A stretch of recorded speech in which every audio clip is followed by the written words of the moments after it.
Hi everyone, and welcome back to Mr. and Mrs. Social Studies. My name is Sarah. My name is Jake. And we are very excited because we have a huge back to school video series coming your way.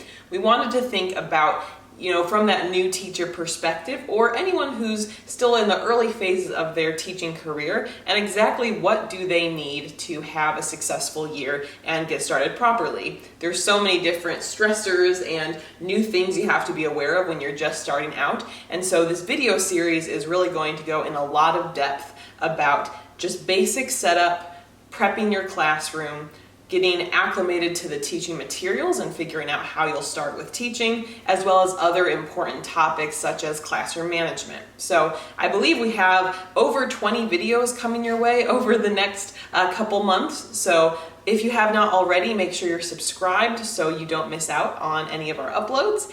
And there's also a free checklist that goes over the things we're going to talk about in today's video. So you can download that, print it out, and help you stay organized during this crazy but very exciting time of year as you prep for your first teaching job or your new teaching job.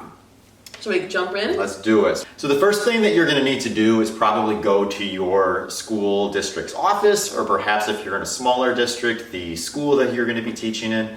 And you're going to have to set up a few things, what I call the adulting stuff. So we're talking insurance, we're talking giving them all your contact information, where you live, yeah, they need to know that stuff, and a few other just basic things that you probably have to do at almost any job. So just be prepared if you are like a recent college grad and you are going off to teach in a town that is maybe a couple hours away from where you were going to college, like Sarah and I did. You're going to have to make a little bit of a trip, potentially sooner than you would have planned before you found a place to live in your new community, in your new town. So just be mindful of that's going to happen. And I mean, obviously you just got the job, so you're going to do whatever it is that they say there. It's a time and place to rebel, but not yet. Bring a notebook or something with you because you're going to be getting a lot of information. You might be getting some passcodes to access some of the technology. It really depends on how organized your district is. And even how large your district is. Even how large your district is too. So a lot of factors are to determine what you're going to be getting. So just make sure you have something on you to write anything down, any important information that various people tell you while you were there. And just talk to district office people if you have concerns. I mean, they're hiring people every year. They get the same questions every year. Don't be afraid if you don't know like a certain answer to a certain question. I know when I was there, I guess I keep harping on this, I didn't have, in either of the cases when I moved to a new district, I didn't have a place of residence that I could tell them at the time. So I think I just put my parents' address or something like that. So you can obviously change all that stuff later. So don't be nervous if you don't have all the info the first time. They'll even tell you, you can go back and change it. Absolutely. And the same thing goes with setting up paychecks, setting up direct deposit for yourself with, whatever checking account you have, as well as just getting access to any of the technology you need. So you are prepared for the year. You may need to sign a form with that technology checkout, and just give yourself a little bit of time to start playing around with some of that and getting comfortable with the devices, as well as setting up I know Jake already talked a little bit about the accounts, but just getting that email established and get yourself organized. Keep track of the different accounts, maybe have a password sheet if you're concerned you might forget things. There definitely depends on the district, but there can be a lot of different online platforms that you're trying to keep straight. And you don't want to be, first day of school trying to log in for attendance and not be able to do it. So it's definitely helpful to stay organized right from the start. Yes, absolutely. So the next thing that you're going to need to do, probably everybody's favorite part, what they really think of as the first step, going into your school, going into your classroom, checking out your new digs, where you're going to be spending the next 7.5, 8 hours of each day, 5 days a week of your life. Get comfortable. It's going to be where you're going to spend a lot of time. No, but in all seriousness, first thing you're going to want to do when you go there is have a plan. The great difference between the Mr. and Mrs. Social Studies here is the Mrs. always has a plan and Mr. never does. And so you can probably guess who had the easier time of setting everything up in their room. But I did help you though. exactly, So. which is why I was able to not have a plan. But assuming that you're not as lucky as me, or that you're just more responsible because you're watching this video, when you go into your classroom, first thing you're going to want to do is take pictures.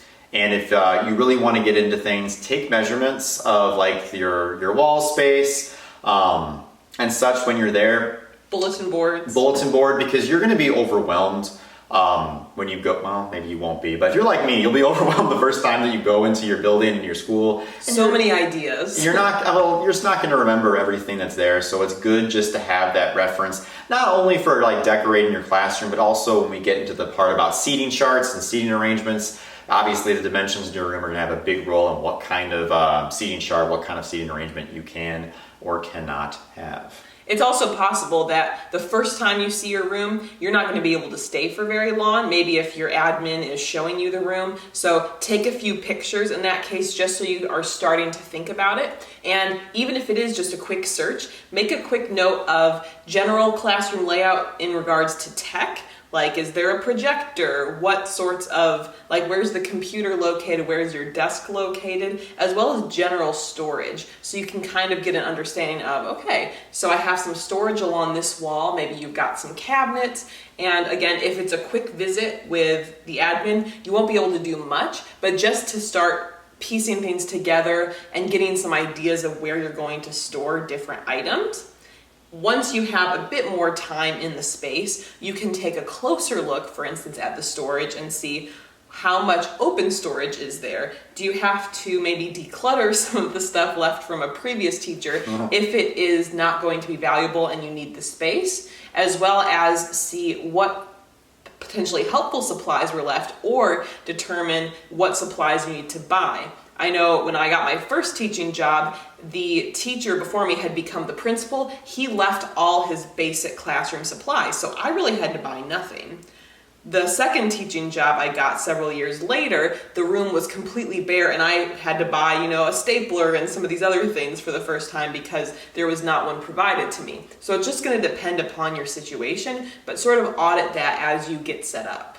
All right, so classroom decor, there's a couple different strategies. Again, a little bit of a difference, I think, between us here in this next part as well. For me, classroom decor, seriously stressed me out. I still remember a few years ago just, being in the teacher supply area that my building I was fortunate enough to have, and I couldn't decide what bulletin board paper that I was going to use because truthfully, I didn't want to use any of it, but I needed to cover those ugly brown boards. So, don't be afraid to honestly keep it simple.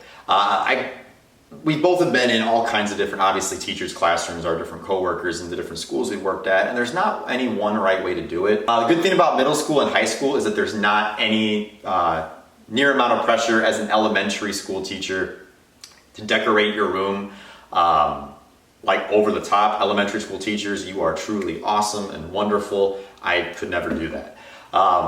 For me, I just kept it really simple. My joke always is you're only as good of a history teacher as the number of maps that you have on your wall. So you can definitely use several maps. You can have your quote art posters. We'll get more into some specifics of that later on.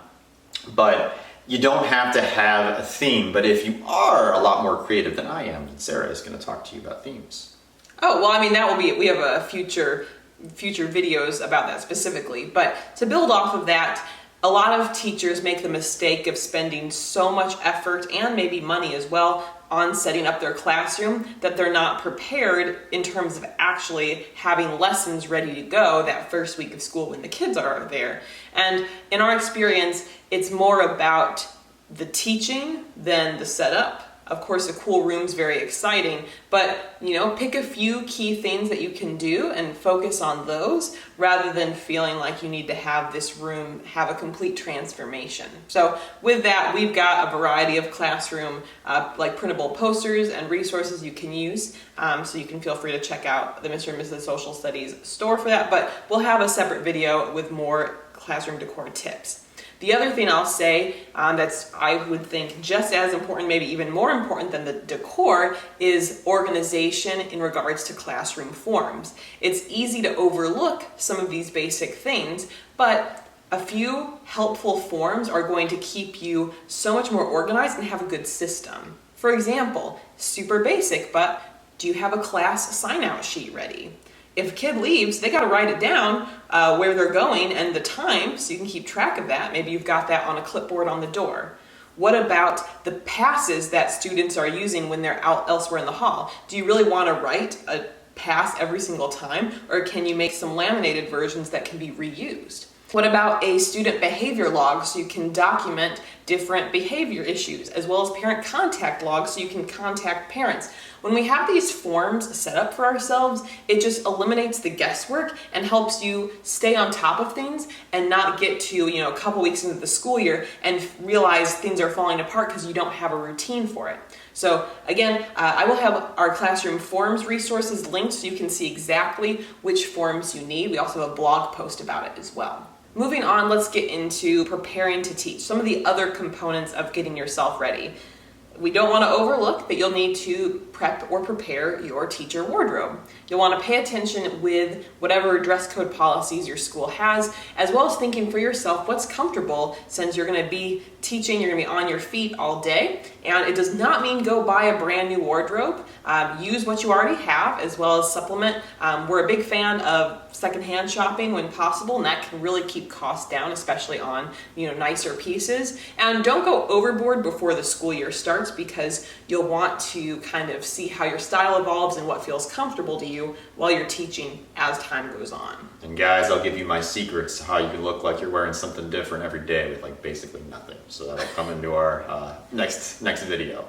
So you might be wondering when you're going to meet your team and your staff, and I wish I could give you a definitive answer on that. Obviously, that's going to be different depending on the people in the building that you are in. Some cases, I know I met my staff at one of my schools, or people I was going to be working with, a few weeks before school. Another case, I didn't meet them until the first institute day, after I had seen maybe one or two of them on the interview committee. So it really just kind of depends. When you're there, just be prepared to be overwhelmed. You might be, just being honest, because these guys, they've been in this building, they've been in this life for years, and you obviously are just coming into it. And so there's going to be a lot of lingo, a lot of phrases, a lot of things they're going to be talking about. They're going to be like, what the heck is going on? I may never feel like I can catch up. Trust me, you will. Soon you'll be speaking the lingo and intimidating new staff members before long.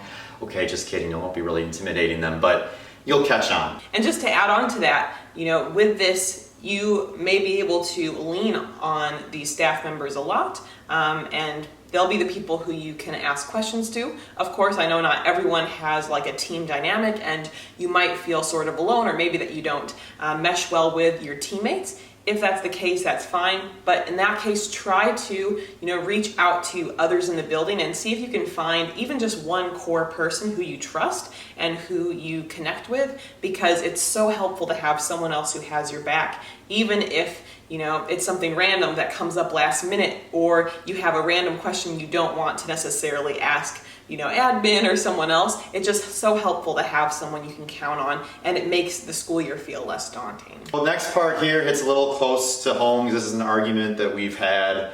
It's just putting all our dirty laundry out there. Substitute procedures, sick days, and such. I'm not going to lie to you. I'm the worst person to tell you how to use your sick days, because I almost always refuse to use my sick days until my most recent year in the classroom. So Sarah, on the other hand, was really awesome about but using her sick days, because you get these big days. It might be 13, 17, if you're lucky, some kind of double-digit amount of sick days in the year. And so just from the beginning, a lot of teachers come in, and obviously everyone's situation is different, with this mentality that I got to save all of my sick days. Yeah, you obviously want to save some. You don't want to go overboard and use all of them in the first couple months, but at the same time, you're going to realize that this job, while it is super rewarding, it also can be very draining at times, and you've got to take care of yourself. And so don't be like me. I think I wrote in here, don't be like a Jake, and not learn how to use your we had a substitute website where we got to put in ourselves what days we were going to be absent and schedule that, and then the district took care of finding out a sub I didn't know like my password for like the first year, or even like how my most recent school, the procedures. Yeah, I don't get in the nod of disapproval here, but we go into this in some other areas on our platforms too. But don't feel like that you need to be a superhero. Don't feel like that you need to be there every day. There's no prize for being there every day, and if there is, it maybe is like $100 or $200 stipend.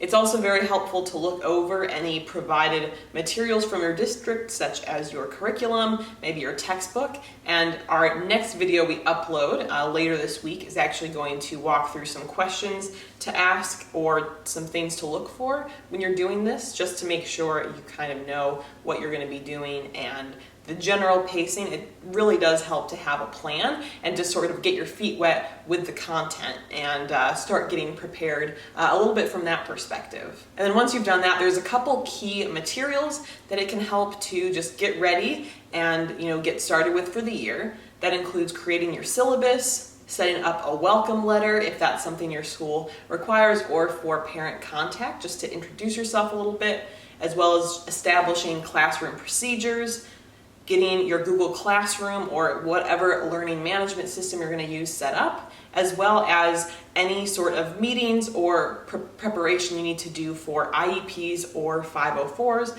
or any other related accommodations. These are all things that can be helpful when you're starting out. And the good news is we've got individual videos coming about these over the next few weeks. So we'll go into more depth then, but these are definitely helpful things to think about as you are preparing to move forward. All right, and that brings us to that very first week of school. It's finally happening, the kids are here.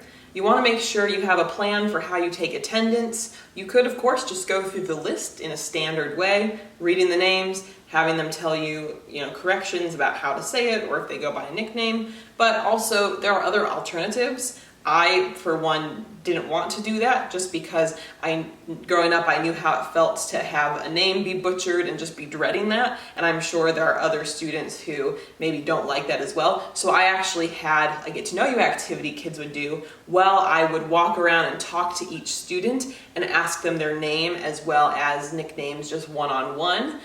So that was a great way to have a chance to connect with them while they were multitasking and working on a get to know you activity, a student inventory, which we'll have linked below if you're interested. So that's a really great option to start things off, but do whatever makes you feel comfortable or whatever the policies are. So also just something to be thinking about at this time is that you're going to be, whether you're conscious of it or not, setting the expectations for your classroom management behavior day one.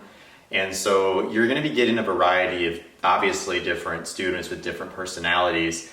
Some, like, you're going to be enjoying a wonderful honeymoon period with them where they are literally not going to, most of your classes are going to be this way probably to start, is they're going to be quiet and listen to you like at every little thing that you say. And it's just going to probably be very quiet in general because they're trying to read you and understand you and your like mannerisms, what makes you tick, your personality, just like you're obviously trying to understand them. You may have some kids who are actually going to be some of your greatest kids who are going to be bold and challenge you on the first couple days. And we can get into more stories about that in a different video, some experiences that we've had. But just be prepared for that as you're going in. If you make mistakes, especially if you're a brand new teacher and you just haven't done this before, it's okay. But just keep that in the back of your mind. Syllabus day, you're probably going to want to set aside a day. I always called it one of the least exciting but most important days of the year to the kids. Your syllabus day, your classroom procedures day. And this by no means is going to be the only day that you're going to be going over classroom procedures. You are probably going to have a review session every time you come back from an extended break, like fall break, winter break, spring break, and other times as needed throughout the school year. But it's really important to just at least have your students kind of get an idea of what your expectations are, even if it takes, I was not above taking the entire class period if it needed to be. Yes, they may have to go through it with all their teachers, but I even told them this too, and you'll see this the more experience you get. Just because the other teachers told them that there was an expectation to follow and behave doesn't mean that they're automatically going to connect it to your class. And so you have to be the one to lay down your rules, your expectations for behavior, for homework, for absence, what you do to make up work when you're absent. Just spitballing things that are coming to my head here. Obviously, you're going to review this stuff as it becomes more relevant as you go forward, but just good to give that general overview. And then essential skills too. Our philosophy, as strange as it sounds, resist the urge to get into content that first week. Between the events that your school is probably going to be holding for back to school, it's going to cut into some of your class periods anyway, as well as there's just so many just skills that your students need either to be taught or a refresher on in order for whatever content that you try to teach them to stick the most effectively. So email etiquette is definitely one that we're really big on. We actually have a resource on how you can teach your students proper email form in our links below this video. You're also going to want to give depending on your student's skill level with this, teaching them the learning management system that your school uses. In our experience, has predominantly been Google Classroom, but maybe your school uses Schoology or some other LMS. You're going to want to give them a tour of the lay of the land of how to use that. I mean, you're probably going to actually have to help them get set up on that to begin with. So we can talk in another video about being patient on technology setup days. That was definitely something I always had to tell myself. You might decide to assign or hire your students for classroom jobs, and we have a link to, do we have a link for that resource? Mm-hmm. We have a link to that resource as well below the video. You can give your students real world skills and have them apply for a classroom job. Maybe somebody wants to be the paper distributor if you're still going old school in your class. Or maybe you have someone, if you're new school, who is helping other students with tech. Is your tech specialist who basically helps you and helps other students with their technology problems when you've got a billion other things going on. So definitely consider that as well. And with these different skills, or just taking the time to set up these foundations, it might feel like you're falling behind from the beginning, but it is all about saving yourself time in the future. The thing is, your students need to know that you care about them, as well as feel seen and feel like they can, be who they are and share, that information about them, starting to build that relationship and connection early on before they can even learn from you in the beginning, as well as getting yourselves, set up with some strong procedures and some good expectations for behavior are going to save so much headache in the future when you realize a couple weeks in, oh yikes, I don't have a good policy and my classes are all nightmares.